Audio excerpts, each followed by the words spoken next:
আল্লাহ নবীর সঙ্গে বদরের যুদ্ধে চলে গেলেন।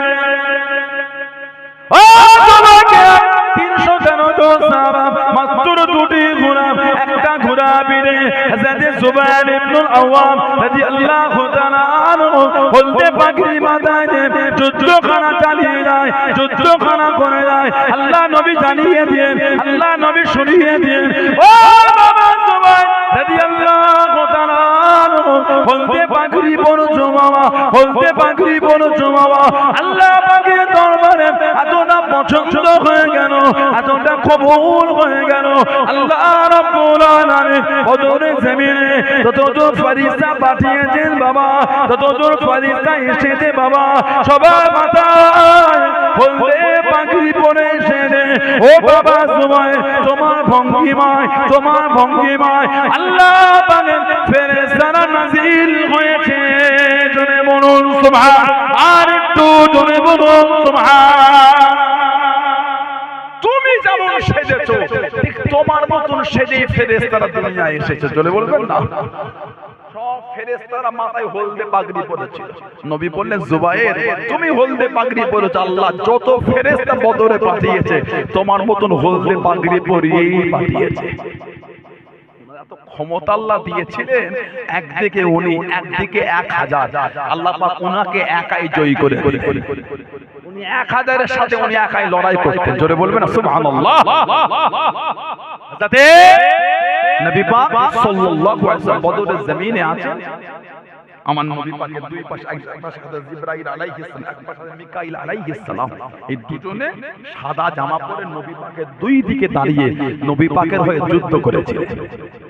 এরা বলবেন না সুবহানাল্লাহ। নবী তলোয়ার দিয়ে জীবন করে নবী কাউকে মারেন না। এরা নবীর মাকামই বোঝে না। যারা যারা নবীর সামনে বিয়াদবি করে, মাঝে মাঝে নেটে দুই একটা ভিডিও আমাদের চোখে পড়ে না, কথা বলে না, কিছু কিছু আমাদের মতন সাজুগুজু করা বক্তা মাইকে বক্তব্য দিতে গিয়ে বিয়াদবি বলে কিছু বলে ফেলে না। ওরা নবীর শানই বোঝে না। নবীর মাকাম যদি ওরা বুঝতো, নবী পাকের সামনে বিয়াদবি করতো না। যে নবীর শান হলো আল্লাহ পাকের কুরআন। জোরে বললেন আলহামদুলিল্লাহ। আল্লাহ নবী সাহাবাদের লেগে গেলে চলে যায়।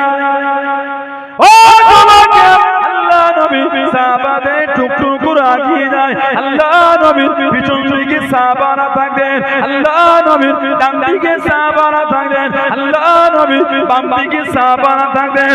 আল্লাহ নবীর সাথে সাল্লাল্লাহু আলাইহি ওয়াসাল্লাম টুকটুক করে গিরে গিরে দিলেন। আল্লাহ নবী জানিয়ে দিলেন, আল্লাহ নবী শুনিয়ে দিলেন, ও আমি নবী, আমার এত কাছে এসো না, আমার এত কাছে হাঁটো না, আমার এত কাছে যেও না।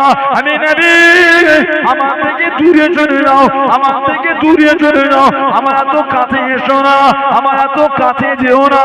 ফাইন্না হাযা মাকামুল মালাইকাতি, ফাইন্না হাযা মাকামুল মালাইকাতি। ও আমি নবী, আমার কাছে জায়গাটা কোনো আল্লাহ পাকের ফেরেশতাদের জায়গা। জোরে বলুন সুবহান, আর একটু জোরে বলুন সুবহান। সাহাবারা নবীকে ঘিরে হাঁটতেন, কেউ ডানে, কেউ বামে, কেউ আবার সামনে। নবী ওকে বলে দিলেন, এত কাছে ঘেঁষা ঘেঁষে কোন আমার কাছে হেঁটো না, এটা আমার থেকে দূরে দূরে চলে যাও, এটা আমার থেকে। আমরা যখন এলাকায় নেতা, একটু গণ্যমান্য ব্যক্তি, বড় বড় পুলিশ অফিসার যখন দেখি, আমাদের গার্ড সাইডে কাছে কাছে গার্ড, বডিগার্ড, কথা বলে না, এটা হ্যাঁ গো, যেমন সম্মানের অধিকার তেমন গার্ড থাকে না, থাকে না। আবার আমরা যখন ওয়াজ মাহফিলে আসি, কমিটির ভাইগুলি ভালোবাসা দিয়ে ইস্তেকবাল আহলান সাহলান দিয়ে আবার আমাদের কাছে ঘিরে, এই ছেড়ে দে, ছেড়ে দে, কথা বলে না, এটা হ্যাঁ গো, দেয় না, দেয় না। আমার নবী পাক সাল্লাল্লাহু আলাইহি ওয়াসাল্লাম, আমার নবী যখন হাঁটতেন, সাহাবারা আমার কাছ থেকে যেতেন। আস্তাগফিরুল্লাহ, আমার নবীর সাথে কোনো তুলনাই হয় না। সুবহানাল্লাহ বলেন। হয়তো বলবেন আপনি এই উদাহরণ দিয়ে নবীকে টানলেন না, নাউজুবিল্লাহ, নবীর সাথে কোনো তুলনা হয় না। বলুন আলহামদুলিল্লাহ। আমার নবী যখন যেতেন সাহাবারা কাছে কাছে হাঁটতেন, নবী বললেন দিন এত কাছে এসো, একটু দূরে যাও, একটু পিছনে যাও, একটু সামনে একটু বেশি করে চলে যাও, আমার কাছে থেকো না। কেন? ফাইন্না হাযা মাকামুল মালাইকাতি, নিশ্চয় এই জায়গাটা হলো আল্লাহ পাকের ফেরেশতাদের জায়গা। জোরে বলো। নবী আমাকে চতুর্দিক থেকে ঘিরে আল্লাহর ফেরেশতারা হেঁটে হেঁটে যায়। জোরে বলবেন না? এরা নবীর মাকাম আমি বোঝে না, এত শান আল্লাহর নবীর দিলে কাফেররা আমার নবীর বিরোধী ছাড়ল, চতুর্দিক থেকে নবীর বিরোধী হচ্ছে। আটকাতে পেরেছিল মনে মনে হয় আল্লাহ আমার নবীর সাথে ওয়াদা করেছে, আল্লাহু ইয়াসিমুকা মিনান নাস। সুবহানাল্লাহ বলে, আল্লাহু ইয়াসিমুকা মিনান নাস। হাবিব, মানুষের কাছ থেকে আমি আল্লাহ পাক আপনাকে হেফাজত করব। যদি বলবেন না, নবী পাকের বিরোধী করছে কাফের, ছাড়ল না, বিরোধী চরম পর্যায়ে পড়ে গেল, কোন দিক থেকে আটকাতে পারছে না। আল্লাহ নবী সাহাবাদের ডেকে ডেকে জানিয়ে দিল, আল্লাহ নবী সাহাবাদের ডেকে ডেকে জানিয়ে দিল, আল্লাহ নবী সাহাবাদের ডেকে ডেকে শুনিয়ে দিল, হে মুহাম্মদ সাল্লাল্লাহু আলাইহি ওয়াসাল্লাম, তারা সাহাবারা, তারা ভক্তরা, তারা সহচররা, তোদের নবী যদি সত্যি হয়, তোদের নবী যদি সত্যি হয়, তোদের নবীকে বলে দে আল্লাহ পাককে জানো বলে নাই, তোদের নবীর আল্লাহ জানো আমাদের উপর গজব নাজিল করে, আমাদের উপর গজব নাজিল করে। ও আল্লাহ পাক নবীকে সান্ত্বনা জানিয়ে দিন, আল্লাহ পাক নবীকে জানিয়ে দিন, আল্লাহ পাক নবীকে শুনিয়ে দিন। কুরআন শরীফ সূরা আনফালের 33 নম্বর আয়াতে আল্লাহ পাক নবীকে জানিয়ে দিন, আল্লাহ পাক নবীকে শুনিয়ে দিন। ও আপনি কষ্ট নেবেন না, আপনি দুঃখ নেবেন না। ওমা কানাল্লাহু লিয়াযিবহুম ওয়া আনতা ফীহিম, ওমা কানাল্লাহু লিয়াযিবহুম ওয়া আনতা ফীহিম। ও আপনি কষ্ট নেবেন না, আপনি যেখানে থাকবেন, আপনি যাদের মধ্যে থাকবেন, আপনি যেখানে থাকবেন, আমি আল্লাহ আপনার খাতিরে ওই জায়গাতে আমি আল্লাহ পাক গজব আনা দেব না। জনে বলুন সুবহান, আর একটু জনে বলুন সুবহান। কাফেররা বলতেন নবী সত্য হলে আল্লাহকে বলতে বল কেমন গজব হয় দেখি আমাদের উপরে। আল্লাহ পাক বলছেন, হাবিব যেখানে আপনি থাকবেন ওখানে গজবই দেব না। বলে কেন? আমি আল্লাহ যে আপনাকে রহমতের নবী করেছি, আপনাকে আমি আল্লাহ রহমত করেছি, আমার রহমত যেখানে থাকে ওখানে আমি আল্লাহ গজব দেব না। জোরে বলবেন না? নবীকে আল্লাহ এতটা রহমতের নবী করেছে, এতটাই দয়া। একটা কিতাব আছে আল্লামা ইমাম জালালউদ্দিন সুয়ুতী রাহমাতুল্লাহ আলাইহি লিখেছেন, জানাকে আল্লাহ এত আলা মাকাম দিয়েছেন, যিনি 2 লক্ষ হাদিসের হাফেজ ছিলেন।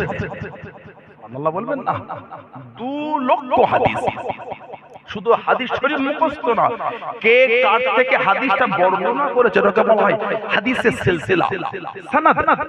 হাদিসের সিলসিলা, হাদিস শরীফের সনদ, এই একটা রাবীদের নাম সহ 2 লক্ষ হাদিস শরীফ মুখস্থ। একটা উদাহরণ হিসেবে আমি বলি, আপনার আয়ের আগে তাই তো এই গ্রামের এতগুলি মানুষ আছে, সবার নাম কিন্তু মুখস্থ করাটা সম্ভব না। আবার আপনার পাশের গ্রাম নাম বলেন একটা ডক্টবা গ্রামের ব্যক্তি আছে, নাম মুখস্থ একটা দুটো বলা যেতে পারে, ঠিক না? এই প্রত্যেকের নাম হাদিস শরীফ কে কার থেকে বললো, কে কার থেকে বললো, এই করে করে ওনার কাছে আসা পর্যন্ত ওনার আগে যে কটা নাম আছে রাবীদের, নবী পাক সাল্লাল্লাহু আলাইহি ওয়াসাল্লাম জবান শরীফের কথাকে বলে হাদিস শরীফের মাতান। এই মাতান যে সাহাবী শুনেছে ওনার নাম সহ আর এনার আগে পর্যন্ত যে কটা নাম প্রত্যেকটা নাম সহ 2 লক্ষ হাদিস মুখস্থ ছিল। জোরে বলবেন না? 2 লক্ষ মুখস্থ করে বলছে লাউ ওয়াজাতু আকসারা মিনহু লাহাফিজতু। আল্লাহ পাক যদি আমাকে এরপর আরো মুখস্থ করার সুযোগ দিতেন, ওটা মুখস্থ করে দিতাম। জোরে বলুন। এত বড় আলা মাকাম আল্লাহ দিয়েছেন, যিনি তাফসীরে জালালাইন শরীফ লিখেছেন, তাফসীরের কিতাব। উনি আর ওনার উস্তাদ মিলে লিখেছেন। ওনার উস্তাদের নাম হলো হযরত ইমাম জালালউদ্দিন মাহল্লি রাহমাতুল্লাহ। এই দুজন মিলে কিতাব লিখেছেন। উনি 15 পারা কোরআন শরীফে 15 পারা তাফসীর, তাফসীর মানে ব্যাখ্যা বিশ্লেষণ। এই 15 পারা তাফসীরটা উনি মাত্র 40 দিনে লিখেছেন। জোরে বলবেন না? এত আলা মাকাম আল্লাহ দিয়েছেন। আমাদের নবীকে যিনি জীবনে 77 বার খালি দেখেছেন, 77 বার নবী পাকে জিয়ারত করেছেন। আল্লাহ আমাদের নসিবে কবুল করে বলেন আমিন। জোরে বলুন আল্লাহুম্মা আমিন। এই 77 বারের মধ্যে 35 থেকে 37 বার চামড়ার চোখে নবী পাকে জিয়ারত করেছেন। জোরে বলুন সুবহানাল্লাহ সাল্লাল্লাহু আলাইহি ওয়াসাল্লাম। 35 চামড়ার চোখে দেখেছেন। একটা হাল তৈরি হয়ে যায়। বুখারী শরীফের 6993 নম্বর হাদিস শরীফে এসেছে, আমাদের নবী বলে মান রাআনি ফিল মানাম, মান রাআনি ফিল মানাম ফাসায়ারানি ফিল ইয়াকযাব। যে ব্যক্তি আমি নবী আমাকে স্বপ্নে দেখবে, সে ওয়াচিরেই আমি নবী আমাকে জাগ্রত অবস্থায় দেখতে পাবে। এই ওয়াচিরে জাগ্রত অবস্থায় দেখা অনেকে মানে নিয়েছেন কিয়ামতের দেখা, কিন্তু যিনি নবী পাককে দুনিয়ায় দেখবেন তিনিও কিয়ামতে দেখবেন, যিনি দেখবেন না তিনিও বলেন তিনিও দেখবেন। তাহলে হাদিস শরীফের খাস নবী যে করলেন, হাদিস শরীফের ইশারা তো আলাদা। মান রাআনি ফিল মানাম, যে আমাকে স্বপ্নে দেখবে, ফাসায়ারানি ফিল ইয়াকযাব, সেই আমাকে ওয়াচিরে জাগ্রত অবস্থায় দেখবে। তাহলে কিয়ামতে কি যে দুনিয়ায় দেখবে না তিনি দেখতে পাবেন না? তিনিও তো দেখবেন। তাহলে এই হাদিস শরীফ কিয়ামতের ইশারা না, এই হাদিস শরীফ হলো দুনিয়াতেই আল্লাহ আমার নবীকে তানাকে একটা হাল হয়ে গিয়ে জাগ্রত অবস্থায় দেখতে পাবে। বললেন আলহামদুলিল্লাহ। আমার ভাইয়েরা, বাবা ইমাম জালালউদ্দিন সুয়ুতি হুজুর এত আলা দরজা আল্লাহ ওনাকে দেন, জীবনী পড়লে পাবে। উলামা হাজরাতদের সান্নিধ্যে যাবে, এডুকেটেড শিক্ষিত সমাজ ভাইয়েরা আছে। হাবড়া এলাকা এমনি এডুকেটেড এলাকা, অশোকনগর, হাবড়া, পুটিয়া, বাদশালা এগুলি এমনি। তারপর আপনার ওই চড়ুইগাছি এসব এলাকাগুলি, বনগা এসব এলাকা এডুকেটেড হওয়া দরকার। এডুকেশন না হলে সমাজ বড় হওয়া যায় না। এডুকেশন না হলে একটা পরিবেশে গিয়ে নিজেকে মিলিয়ে নেওয়া যায় না। এডুকেশন না হলে সমাজের লোকের কাছে কথা বলা যায় না। এডুকেশন দরকার। কিন্তু বর্তমান আলহামদুলিল্লাহ মুসলিম উম্মাহ এডুকেশনে অনেক অ্যাডভান্স হয়েছে। সুবহানাল্লাহ বলে। আল্লাহ আমাদের ভাই বোনগুলিকে আরো শিক্ষিত করে, আরো শিক্ষিতা করে। বলুন আমিন। জোরে বলুন আমিন। জোরে বলেন আল্লাহুম্মা আমিন। কিছু কিছু মানুষ বলে মুসলিমরা শিক্ষায় অনেক পিছিয়ে, এটা বলো না। এগুলি বলে আমাদের করে আর দুঃখ দিও না। আলহামদুলিল্লাহ আমাদের বাড়ির ছেলে মেয়ের আগের থেকে এখন অনেক অ্যাডভান্স হয়ে গেছে। সুবহানাল্লাহ বলে। ঠিক না ভুল বলছি? মিশনগুলি গিয়ে দেখেন, বাংলায় যে আনাচে কানাচে মিশনগুলি গড়ে উঠেছে, বিভিন্ন মিশন। আমি কদিন আগে দেখছিলাম আমাদের হাওড়া জেলায় একটা মিশন আছে, এখন গোটা ভারতবর্ষ ছড়িয়ে গেছে। আল্লাহ আমিন মিশন বলে একটা মিশন, আল্লাহ আমিন মিশন। আমার যিনি আল্লাহ আমিন মিশনের কর্ণধার আমার নুরুল চাচা, এত ভালোবাসেন, এত বিনয়ী, এত নম্র, এত ভদ্র। আমি 2023-এ হজে গিয়ে একসাথে আমরা এমনি আমার ফ্যামিলিকে উনি আগে থেকেই সম্মান করেন। ওই এলাকাটা আমাদের খলদপুর বলে এলাকা, আমরা খুব ভালোবাসার জায়গা আমাদের। তা কত 2023 একসাথে হজে ছিলাম আমরা। এক রুমে থাকতাম, এক বিছানায় ঘুমাতাম, এক প্লেটেই খাওয়া বললো ভুল হয় না। প্রায় 40 দিন কম বেশি একসাথে ছিলাম আমরা। ওই মিশনের ওইখানে ভিতটা প্রথম কিন্তু আমার দাদুজান আলা হযরত জুলফিকার আলী সিদ্দিকী ছোট হুজুর রাহমাতুল্লাহ দিয়েছিলেন। ছোট উনি এখনো বলেন যে বাবা আপনার দাদুর দোয়াতে কিন্তু আল্লাহ এত বড় করেছেন। এত ভালোবাসেন উনি আমাদের ফ্যামিলিকে, ওনার গোটা ফ্যামিলি, ওনার আহলিয়া, আমার চাচি যান, ওনার মেয়ে ছেলে, এত ভদ্র, এত নম্র, এত বিনয়। আমি কদিন আগে মিশনে গিয়েছিলাম, দেখলে জান ভরে যাবে। এই আলামিন মিশন সহ বিভিন্ন মিশন বাংলা জুড়ে গড়ে উঠেছে, ভারত জুড়ে গড়ে উঠেছে। এরা কিন্তু আমাদের বাড়ির নিউ জেনারেশনকে অনেক আগিয়ে দিয়েছে। মেডিকেল ডিপার্টমেন্ট আল্লাহ আমিন মিশন থেকে প্রত্যেকটা বছর শয়ে শয়ে ছেলে মেয়েরা মেডিকেল ডিপার্টমেন্টে চান্স পেয়ে যাচ্ছে। সুবহানাল্লাহ বলেন। এটা আমাদের জন্য আনন্দ। এটা আমার একটা ভাই পুলিশ অফিসার হবে, আমার একটা ভাই বড় একজন এসপি হবে, আইপিএস হবে, এটা আমাদের আনন্দ। এটা সব জায়গায় হিংসা করা চলে না, কিন্তু এডুকেশনে হিংসা করতে হয়। এডুকেশনে হিংসা করতে হয়। এডুকেশনে হিংসা না করলে বড় হওয়া যায় না। ভালো রেজাল্ট করেছে, আমিও ও ফার্স্ট হয়েছে, আগামী দিন ওকে হারিয়ে আমি ফার্স্ট হব। ওর যে হাফ নাম্বার কম, আমার ওই হাফ নাম্বার কম হবে না। এই এডুকেশনে হিংসা না করলে বড় হওয়া যায় না। আল্লাহ ইসলাম মিশনগুলোকে আল্লাহ কবুল করে, বলেন আমিন। আল্লাহ আরো বড় করে দেয়, বলুন আল্লাহুম্মা আমিন। গত 2-3 বছর আগে মালদা জেলায় আমার একটা ভাই, সম্ভবত আজহার বলে নাম ভাইটা, একটা দুষ্কৃতী স্কুলের মধ্যে ঢুকে বন্দুক নিয়ে বাচ্চাদের করে হাইজ্যাক করেছিল মালদায়। সম্ভবত মেবি 2 থেকে 3 বছর হবে, 2022 থেকে 23 এরকম কিছু একটা হবে। ওই আলামী মিশনে একজন কৃতি ছাত্র, আজহার সম্ভবত নাম ছিল, উনি কিন্তু নিজের জীবনকে বাজি রেখে ওই দুষ্কৃতীর উপর ঝাঁপিয়ে পড়ে ওর হাত থেকে বন্দুকটা ছিনিয়ে নিয়েছিল। আল্লামের মিশনকে আল্লাহ অনেক বড় করে দিয়েছে, সুবহানাল্লাহ। আল্লাহ যেন আরো বড় করে দেয়, বলুন আল্লাহুম্মা আমিন, বলেন আল্লাহুম্মা আমিন। আমার ভাইয়েরা, বাপজানেরা, ছেলেরা, যুবকেরা, মুরব্বীরা, যারা বলেন মুসলিমরা শিক্ষা পিছিয়ে, এগুলো বলে আমাদের কাছে দুঃখ দিও না। আলহামদুলিল্লাহ, আল্লাহ আমাদের বাড়ির ছেলে মেয়েগুলোকে অনেক আগিয়ে দিয়েছে। আমরা চাই বাংলার প্রতিটা ছেলে মেয়ে জাতি, ধর্ম, বর্ণ নির্বিশেষে সবাই পরীক্ষিত শিক্ষায় শিক্ষিত হোক। শুধু শিক্ষিত হলে হবে না, পরীক্ষিত শিক্ষায় শিক্ষিত হোক। এডুকেশন আছে, মন থেকে নোংরা বীজ যায় না, ওই শিক্ষার কোনো দাম নাই। ঠিক না ভুল বলছি? আপনি শিক্ষা নিয়ে রাত দিন অন্য সম্প্রদায়কে ঘৃণা করছেন, গাল দিচ্ছেন, তো মানুষের মধ্যে পড়ে না। ঠিক সেটা মুসলমানের মধ্যে হোক, অন্য সম্প্রদায়ের মধ্যে হোক। যে একটা অন্য সম্প্রদায়কে সম্মান করতে পারো না, কিসের তার শিক্ষা? এই শিক্ষা আমরা আশা করি না। আর এই ব্যবহার বাংলা কৃষ্টি কালচার, বাংলা সভ্যতা, বাংলার ভদ্রতা, জাতি, ধর্ম, বর্ণ নির্বিশেষে অপমান যেভাবে কেন সম্প্রীতি দেখিয়েছে, আজও দেখাচ্ছে, আগামী তো ইনশাআল্লাহ দেখাবে। ঠিক না ভুল বলছি? আমরা ওই নোংরা পরিস্থিতি, হীন মানসিকতা ব্যক্তিদের ঘৃণা করি, যারা রাত দিন ধর্ম নিয়ে হিংসা করতে ব্যস্ত থাকে। ঠিক না ভুল বলছি? আমরা চাই না এগুলি, আমরা চাই সম্প্রীতি, আমরা চাই ভালোবাসা। আমার এই ভাই অভিজিৎ, আমার এই দেবদা অভিজিৎ বলেন তো, উনি একটা হিন্দু বাড়ির সন্তান। আজকে জলসার মাইকটা উনি এ করছেন, অপারেটর করছেন, অপারেটিং করছেন। দেখেন আমাদের মধ্যে মেলবন্ধন। আমি আমার উচিত হবে না এমন শব্দ চয়ন করব যার দ্বারা ওনার ভালোবাসার জায়গাটায় দুঃখ হবে। ঠিক না ভুল বলছি? এটাই তো মেলবন্ধন আমাদের। উনি এতগুলি মুসলিমের মধ্যে উনি বসে আছেন, দেখেন উনি একটা নিজেকে গর্বিত মনে করছেন, একটা ওনার মধ্যে একটা আনন্দ আর প্রাউড ফিল করছেন। এমন একটা মুসলিম এরকম হিন্দু ভাইদের কোনো প্রোগ্রামে গিয়ে তার কর্মের জন্য তিনি বসে থানার মধ্যে তিনি প্রাউড ফিল করবেন যে আমি সম্প্রীতি জায়গায় বসে আছি। আজকে যেভাবে কিছু কিছু নোংরা লোক এগুলোকে নষ্ট করতে চাইছে, ঠিক না? আল্লাহ ওই সমস্ত হিংস্র ব্যক্তিদের ধ্বংস করে দেন।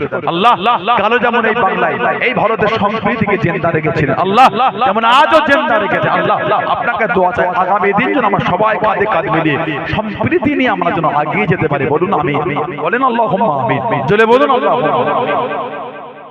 ঝগড়া আপনি লাগাবেন, ফিতনা সাধারণ লোক পাবে, আর আপনি এসি ঘরে বসে মজা নেবেন, এগুলো উচিত না, এগুলো ঠিক না। আপনি আপনার জনপ্রিয়তা বাড়াবার জন্য, আপনার ভিডিওর ভিউ বাড়াবার জন্য নোংরা একটা স্পিচ দিয়ে দিয়ে আপনার ভিডিও কি বললো রে, জনপ্রিয়তা আপনি বাড়াচ্ছেন, আর এই নোংরা স্পিচ দেওয়ার জন্য সমাজের সাধারণ জনগণ নিজেরা মারামারি করছে। এগুলো কিন্তু উচিত। এই ব্যবহার, এই চিন্তা মানুষের মানুষত্বের মধ্যে পড়ে না। আল্লাহ ওদের থেকে আমাদের দূরে রাখেন। বলুন আল্লাহুম্মা আমিন। আমার ভাইয়েরা, বাচ্চাদেরা, ছেলেরা, যুবকেরা, মুরব্বীরা, হযরতে ইমাম জালালউদ্দিন সুয়ুতী রহমাত এত আলা মাকাম আল্লাহ ওনাকে দিয়েছে। হুজুর আমার জোরে নামাজ আদায় করে নিলেন।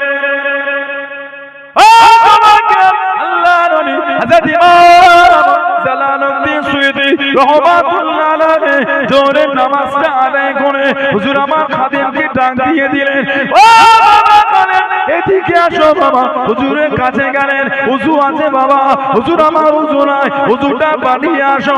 হুজুরটা করে দিলেন, ও বাবা খাদেম একটা কথা বলবো বাবা, আমার মৃত্যুর আগে বলতে পারবে না, আমার মরণের আগে বলতে পারবে না হুজুর, আমি কাউকে বলবো না।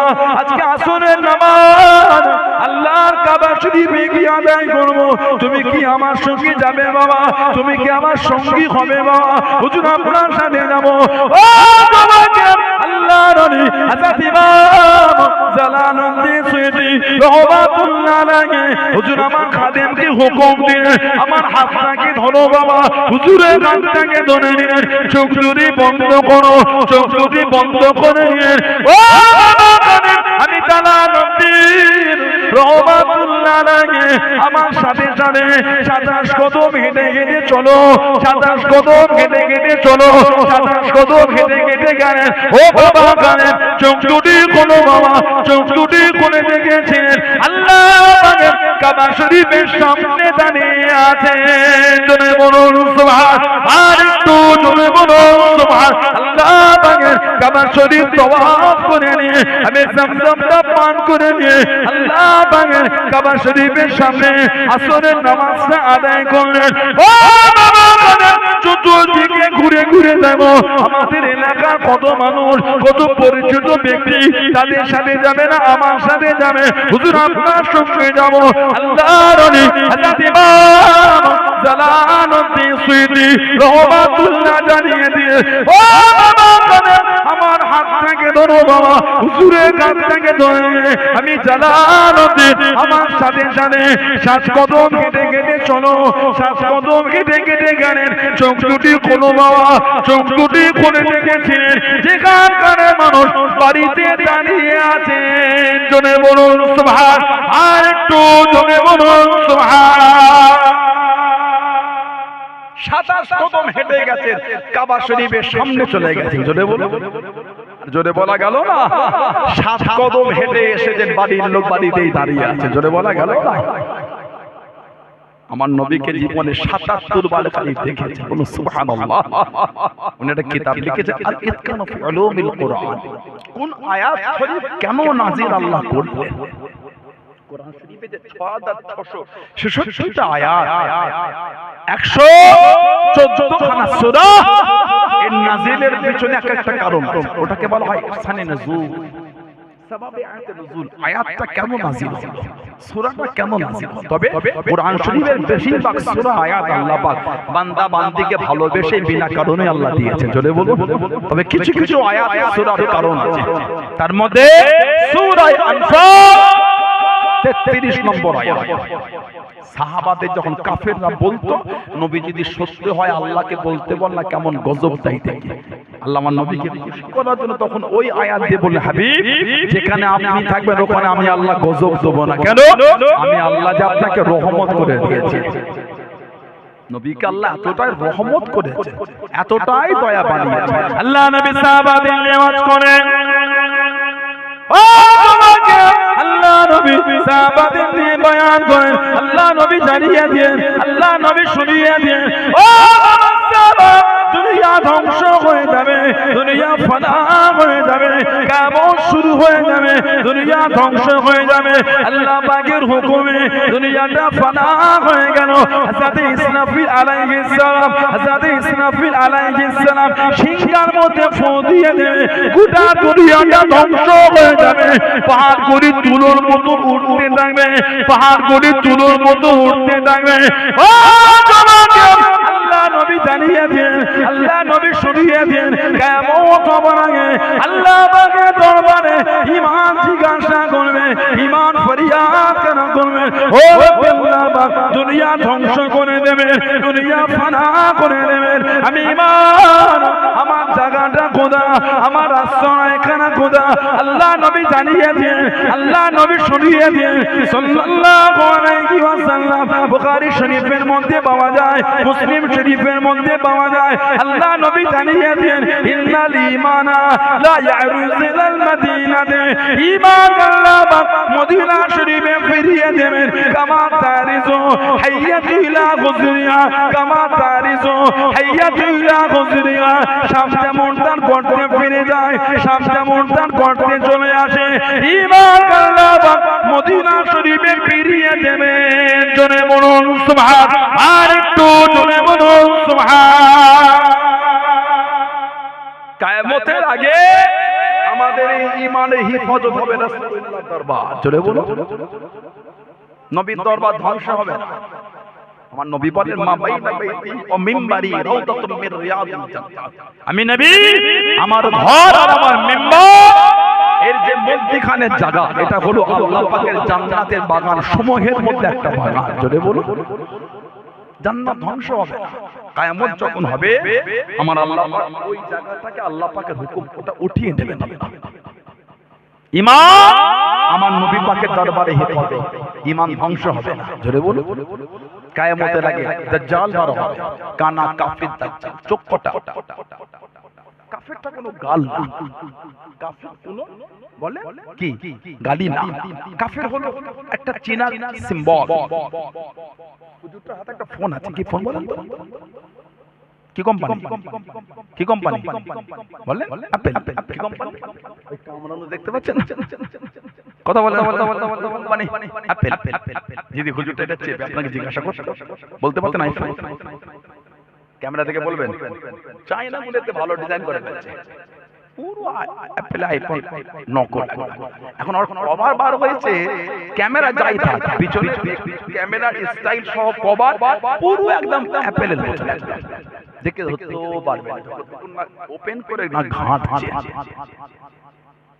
আপনি সিম্বলটা থেকে বলে দিলেন তাই না আপনার পকেটে একটা ফোন আছে ওতে স্যামসাং লেখা আছে কি কোম্পানি বলে ওটা কি ওই লেখাটা কি কোম্পানি ব্র্যান্ড ওটা চেপে যদি কাউকে জিজ্ঞাসা করে আপনার ফোনে একটা পকেটে ফোন আছে ওর নাম নোকিয়া ওটা কি কোম্পানি ব্র্যান্ড একটা কাফের একটা চীনার পরিচয় যারা ইসলামের আকীদায় বিশ্বাসী না তারা হলো কাফের আমি ওনাকে গালি দিলাম না ওনার লেভেল আমরা মুসলমান উনি কাফের মানে ইসলামের বিধান মানে কিছু বুঝতে না কিছু কিছু মানুষ এগুলো মানুষকে মিসগাইড করে ভুল বোঝায় যে না ইসলামে এসেছে কাফের যারা তাদেরকে সব হত্যা করে দাও না আর মিথ্যা বলেছে আমাদের দেশটার নাম কি বলেন তো ভারত কি দেশ ইন্ডিয়া হিন্দুস্তান ভারত আমরা ভারত আমাদের দেশের কোন লোক যদি অন্যায় করে তাকে শাস্তি আমরা কিভাবে দিব